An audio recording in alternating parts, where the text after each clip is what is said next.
Welcome back to the channel, folks. Hope you are well. Today we are in the wonderful city of Bishkek. I've been dying to come here for so long, and now that we're finally here, I cannot wait to share with you my first impression of this city. If you enjoy the video, do subscribe to the channel, give it a like, and you will stay up to date then with more Central Asian adventures. For those of you who do not know, Bishkek is the capital of Kyrgyzstan. There's about 1 million people living here, and it's actually a square city, so there's no winding roads, anything like that. It's actually very, very difficult to get lost in this place. Similar to Tashkent, which we just came from, it's a very green city with many parks, many boulevards. It looks very beautiful here so far. It's actually mad. Today the hottest it's going to be is about 27 degrees, but tomorrow they're giving a max of 37, so a huge jump. It gets very hot and very cold here throughout the year, so very extreme weather here in Bishkek.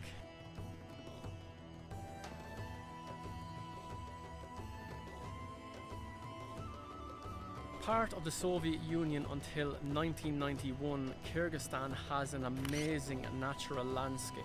It has unspoiled mountainscapes, pristine lakes, and many glaciers as well. The mountainous Tian Sha region covers about 80% of Kyrgyzstan, which is absolutely mind-blowing. You may or may not be familiar with them, but they are based in the northeast of the country, and it must be an amazing place to go and visit. So I guess you could say that's why Kyrgyzstan has the nickname the Switzerland of Central Asia, with all these amazing mountainscapes. Have a look at this. I don't know if you can see that, but look at those mountains just sitting up in the sky surrounding the city here. That is amazing. Tian Sha actually means heavenly mountains, and it stretches across a vast area of land, about 2,500 kilometers from the border of China into Kyrgyzstan, so that is mind-blowing. When we arrived at the airport yesterday, it was really amazing.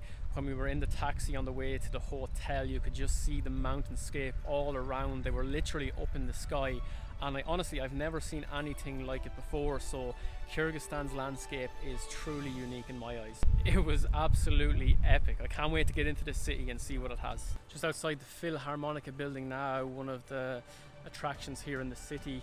I don't think we're going to go in now, but it is a place that you can visit if you are in Bishkek.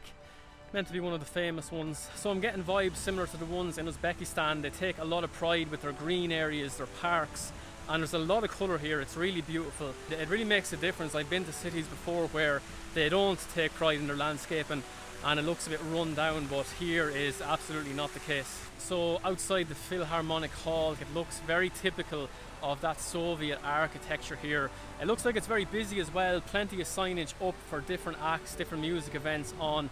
I'd say it'd be a real experience to come here and attend one of these events. Maybe we'll get lucky here in the city in the next week or so. In terms of language here, most people speak Russian and obviously Kyrgyz as well. Kyrgyz is a Turkic language, so basically these people would have originated from the steppe, which would be in modern day Kazakhstan, and it would have spread throughout the region all the way as far as Turkey, in fact. So Turkey, Azerbaijan, Armenia, Kazakhstan, Uzbekistan, all that region, they use a Turkic language. Just after speaking to a guy there from the local church, he's mad about Irish dancing. He loves Hebrew dancing as well. He had a few questions, so us Irish were known all over the place.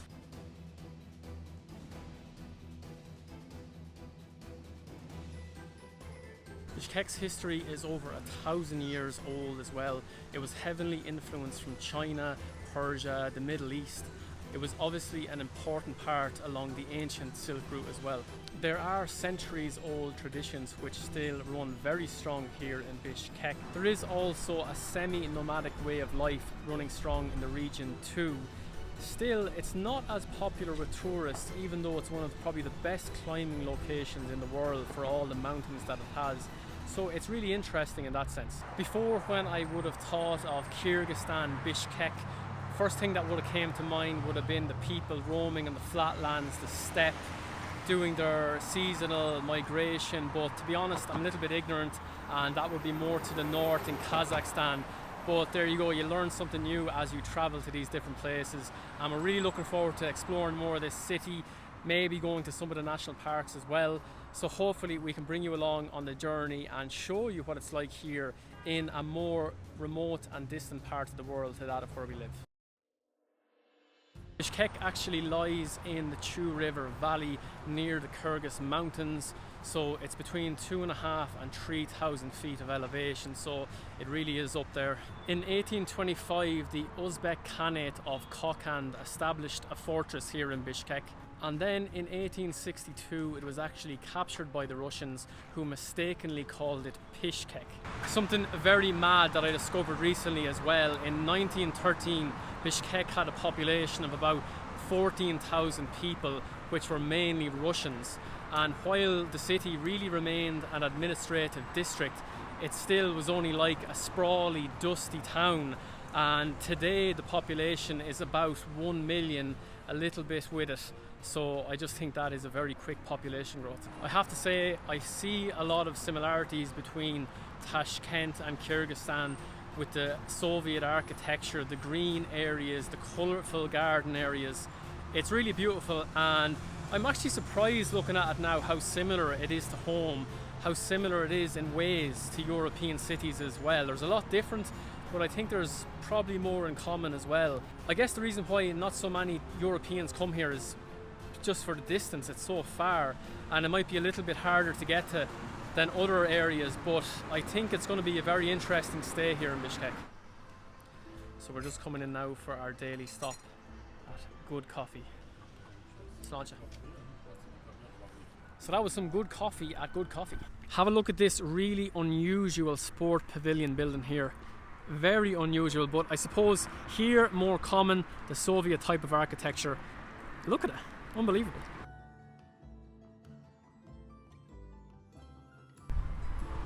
There's some chap here carrying a horse on his back. Maybe it's reflective of the Kyrgyz people. Really strong, really tough, competing here in the sports complex behind. And yeah, I suppose there's different events going on here, different games. I'd love to go inside and explore, but I think right now we might not be able to.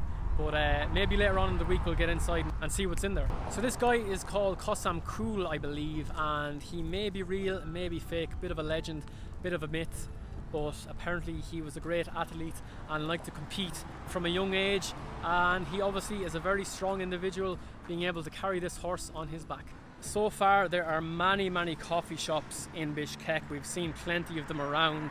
The people are very friendly for the most part, but I have to say they are a little bit more closed, I would say, or reserved than the people in Uzbekistan. Just if I had to make a comparison, probably shouldn't do that, but just something I noticed.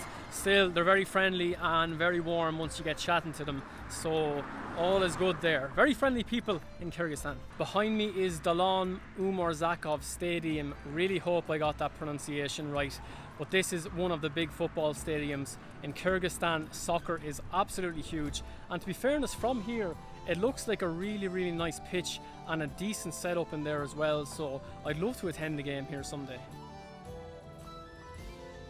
So we're just after entering into Panfilov Park now, one of the many green areas, green parks that is in Bishkek, and it is loaded with kids, loaded with people. You can buy ice cream here, yeah, all snacks, food, all that sort of thing, and it has a very interesting shape. If you look on the map, it's like a big star. Very cool. Haven't seen many parks designed like that, so it's a little bit unique in that sense too. Would you do that?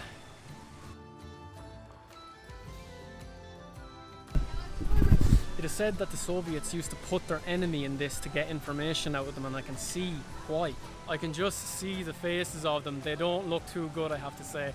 I can already feel my stomach turning looking at it. There's like a queue of people waiting to get onto this thing, and I just don't see the appeal whatsoever. They're both as white as a ghost.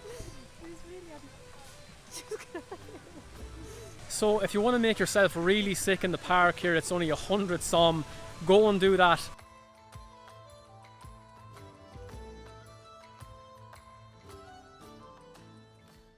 Also, if you see these, they are everywhere in Uzbekistan, Kyrgyzstan.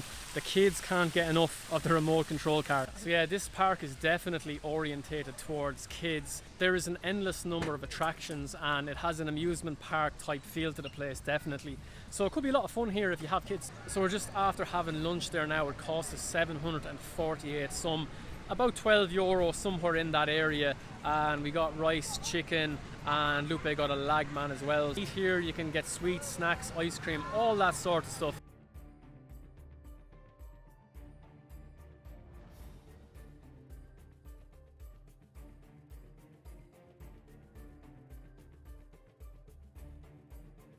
So behind me here is Panfilov. The park is named after this guy, and I don't know much about him, so you can look him up yourself.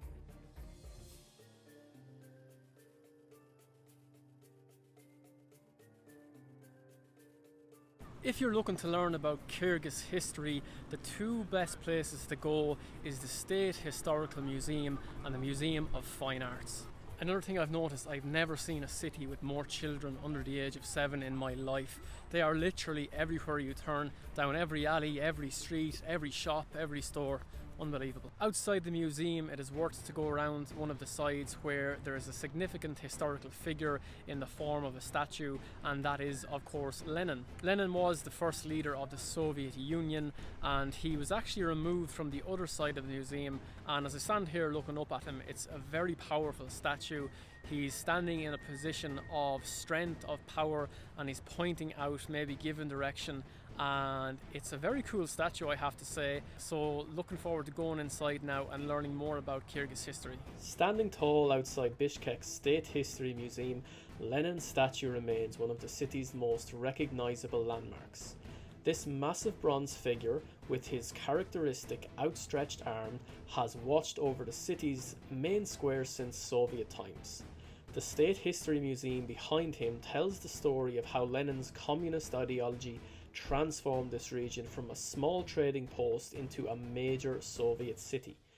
Under his leadership, Bishkek, then called Frunze, became an industrial administrative center. Though Lenin never visited Bishkek himself, his policies dramatically changed life here. The museum's extensive Soviet collection shows how the city evolved from traditional Kyrgyz culture to a modern capital. In fairness, this square is absolutely deadly. It's huge and there's a lot of things to see. But now we're going to go in and enter the museum and see if it's worth a visit. The museum has 3 big floors packed with interesting things to see. On the first floor you can see lots of old stuff from Kyrgyzstan's past and items from when people lived as nomads. There are cool displays of traditional yurts and tools that people used hundreds of years ago. The second floor shows things from when the Soviets were in charge, with lots of interesting art and posters. You'll see huge paintings of workers and leaders and displays showing how life changed during Soviet times. It's honestly really interesting to see all the old photos and propaganda posters. On the top floor you'll find exhibits about modern Kyrgyzstan, including stuff about the big changes in 2010. There's a really cool big painting on the ceiling that goes up through the building, showing different parts of Kyrgyz history. It's so big you have to crane your neck to see it all. You can also see amazing displays showing how people used to live. Old things found along the silk trading route and lots of traditional clothes and crafts. They have some beautiful traditional Kyrgyz carpets and jewellery on display too. So a little bit confusing, when we came in here to the National Museum we were told no pictures allowed and we had to leave our camera downstairs in a bag in the cloakroom, but when we've come up here literally everyone is taking pictures and videos, so not sure why we had to do that, but maybe it's to limit the amount of people with cameras in here. But yeah, the staff see us taking pictures, to see everyone taking pictures with their phone out, they don't say a thing. But hopefully I'm going to be able to show you some clips of the museum here, and it's well worth it. For 150 som per person, it's about €1.60 each. It's well worth coming in here for a few hours to learn about Kyrgyzstan, its history with the neighbours, China, Russia, and how people lived here. When you walk around inside you'll find lots of old coins from different times in history. Some are from when traders used the Silk Road and others are from when the Soviets were in charge. The museum also has some really cool old weapons on display. You can see swords that Kyrgyz people used long ago, plus some military stuff from the Soviet times. The artwork inside is really special. There are huge paintings everywhere you look. The best one is on the ceiling. It's so big you have to look straight up to see it, as I mentioned before. There are also paintings of workers and daily life from when the Soviets ruled here too. The museum shows how Lenin changed life in Kyrgyzstan. You can see old photos and items that help explain how he turned this place from a small town into a big city. One of the best things about this place though is the view. The windows look right out onto Alatu Square. You can watch people walking around, see the soldiers changing the guard at the flag, and get a great view of the big Mana statue outside. Don't miss the collection of ancient Chinese coins that show how far traders travelled. And on clear days you can even see the snow-capped mountains in the distance. So we're out of the National Museum of History, and it's well worth a visit, I have to say. 150 som each, so very cheap, less than a couple of euro. It takes you from the Stone Age to the Bronze Age to the Iron Age. It goes through all the early nomadic tribes who would have been inhabiting modern day Kyrgyzstan. It goes all the way up to a couple of years ago when Putin was giving gifts to the president here. A lot of them are actually in this museum, so it's well worth going in. It's a real deep dive into the history of this region, which I personally find so fascinating, and yeah, I simply couldn't recommend it enough. Once you're done with the history museum, you can explore Alatu Square. This is the most central point in the city of Bishkek. It's huge, it's very impressive. Again, typically there's a lot of colour here. There's a lot of locals hanging around, chilling out. A lot of people come and meet here, whether during the day or in the evening, and it's really nice. In Alatu Square you will find obviously the history museum. There's a huge Kyrgyzstan flag, there's flower beds, there's the Mana statue. There's a lot going on here, and it's worth just walking around and taking in this atmosphere. I read that as well, in the winter every 2 hours there's a changing of the guards here. In the summer it's every hour. So anywhere I've gone before and I saw a changing of the guard, it was very cool. So if you get lucky, you get to see that here as well. Yeah, there's a load of locals just chilling out here, sitting down around the place, chatting away. And yeah, it's much cloudier now and definitely not as hot as it was when we arrived, but it doesn't stop the people coming out.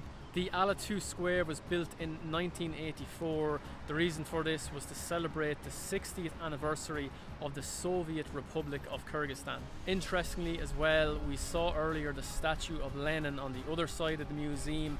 It was originally based out here with the flag, but in 2003 it was moved back onto the other side.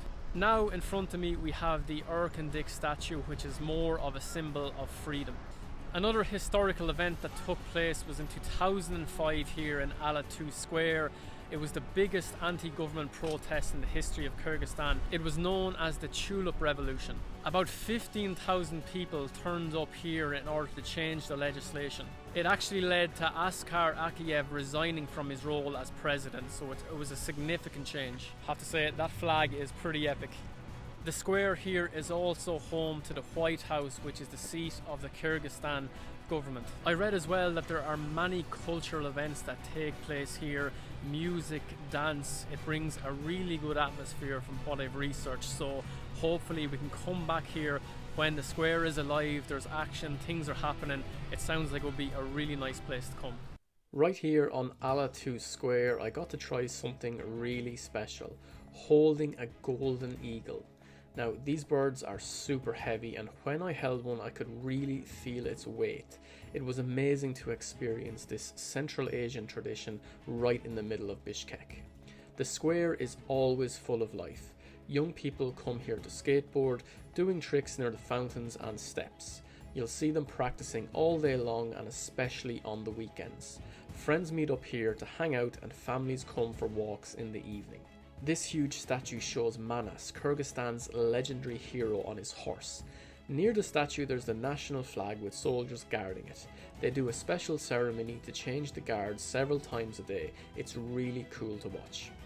All around the square you can find good places to eat. There are small cafes selling local food, nice restaurants for sitting down to eat, and coffee shops where people like to meet. Some places stay open really late, which is why you see people hanging around here even at night. The fountains make the square really beautiful, especially when they're lit up at night.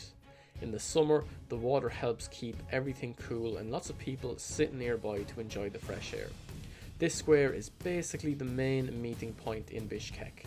Whether you want to eat, meet friends, take photos, or just watch the city life go by, this is the place to be.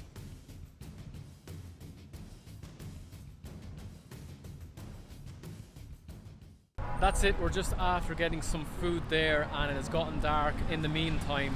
So overall, just want to say Bishkek is a very, very nice city to explore. There's a lot to do, a lot of green parks, a lot of history in here. Would definitely recommend going to the History Museum. It's full of information that if you're into history, it's going to be so interesting to you, and we'd highly recommend it at a good price as well, so only 150 some. It's about 9 p.m. and it's still really, really busy here in the park. There's loads of kids running around. They're on bikes, on scooters. There's even a tiny little horse still here, so it must be a very safe area if people are still out at this time at night. In the next few days, we're going to be visiting Al Archa National Park. It's a beautiful natural park, as you can guess from the name, and it's one of the most famous things to do. It's only about an hour or less from Bishkek, so we'll be heading south soon to do that, so we're going to be making videos on that as well. If you can like the video and subscribe to the channel, it'll do great things for the algorithm. It'll push it out to people like you who want to stay up to date on our travels and explore more of Central Asia. Thank you very, very much, and we will see you in the next video. Cheers.